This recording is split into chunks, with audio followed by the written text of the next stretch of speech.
Hey guys, Jedi here. We're going to try to get this one done a little bit faster. It's a couple of takes. There's some things I want to put in here, but I'm really passionate about this gun. This is the King Arms M4 gas blowback, completely licensed from Cybergun with Colt trades. The only thing that is not authentic about these trades is the 6mm right here, because it says 5.56 NATO up on the barrel, to include the 1 in 7 twist, talking about the lands and grooves that would be found inside the actual M4.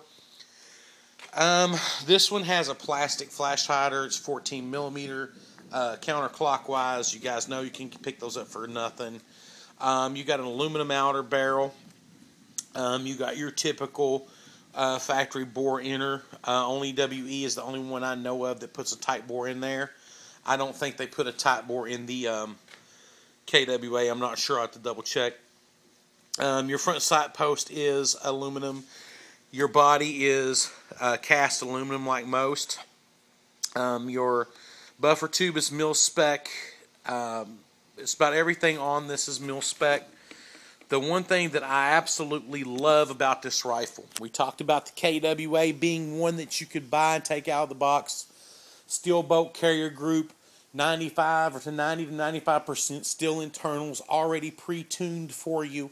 No need for you to go and do anything else to your rifle. It is what you would call newbie friendly. The KWA is. With the exception is that I just don't like the mag. And I like its efficiency. I just don't like some of the stuff they did with it. The King Arms. The KWA has been said to be the most realistic gas blowback rifle on the planet. Bull. The only thing that beats out this King Arms in realistic looks is the NO. And it's banned from this country because it's so realistic. The body on this one, you have individual unique serial numbers. Mine is 291887. That's a lot of rifles. A lot of rifles. 291,887 of them at this point. This is stamped. It is not laser etched.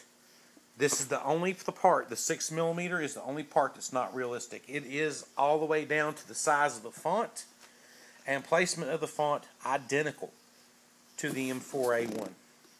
Even on the barrel. Guys, this thing weighs in under 5 pounds, a little over 5 with a loaded mag.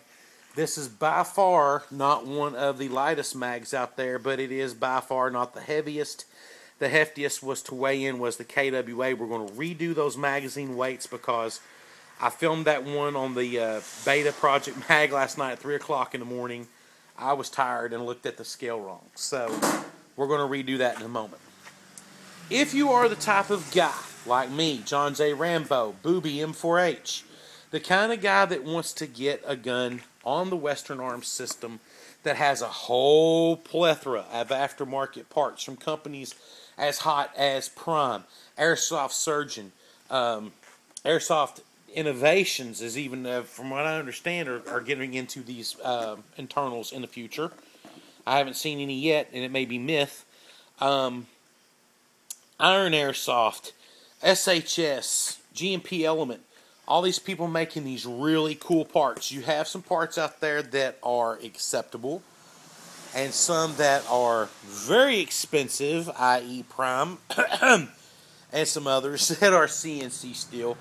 That some steel cast is just as good and just as tunable. Guys, if you're used to AEGs, these things can be shimmed as well, but we don't call them shimming it, we call it tuning. We tune it by the parts we use. You'll see a lot of guys using calipers, shims. Watched one guy today, Crow Warrior, shimming up a bolt stop on a WE to get it to do what he wanted it to do. He was tuning his rifle.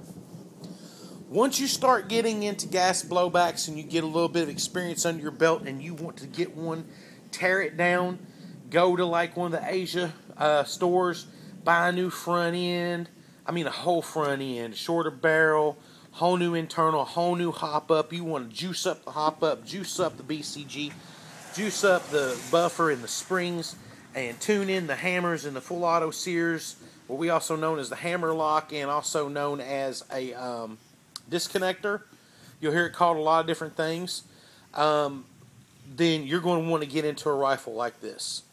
I love the body. It looks very nice. I think it looks better than the GMP. That would cost you a whole hell of a lot more than what this rifle does right out of the box, okay?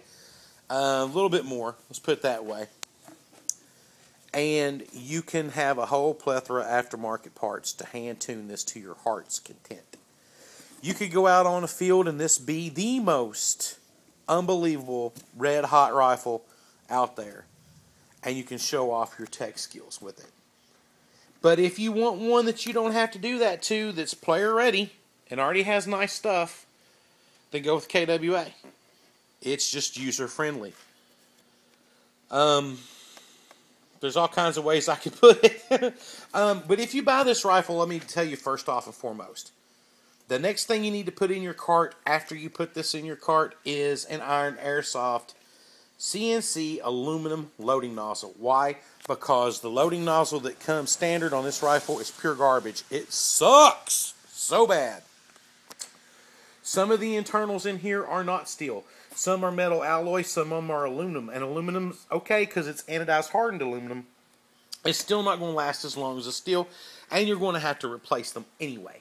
So I would suggest if you've got the money, buy the rifle, get the brand new loading nozzle, pick up a couple of mags for right now, and then go get yourself a good steel hammer, a good hammer spring about 120. Get yourself a steel disconnector, hammer lock, or full auto sear, whatever you want to call it. A steel sear, a steel buffer lock, a steel bolt stop. All of your good hard internals that's going to take a lot of abuse need to be made into steel. And then if it gets sloppy in there, just like a watch, you may want to shim a couple of places if you have to. You shouldn't have to do any shimming at all. I've seen it done on some because you use different parts from different manufacturers. You may have to shim something somewhere. But you'll tune this rifle. This is the one for you. Beautiful body. You can't find better. Awesome. Externals are dead on. It is light as a feather. It's not going to weigh hard on your equipment, and this is something that you can build on. This is what I would call a platform project GBBR. Okay? Decent mags. Love the mags. Fill valves on the back strap, on the back spine of the magazine. Metal feed lips. Nothing to get damaged on the bottom. Protect it with some rubber mag pulls. Not the heaviest magazine, not the lightest, but still a good one.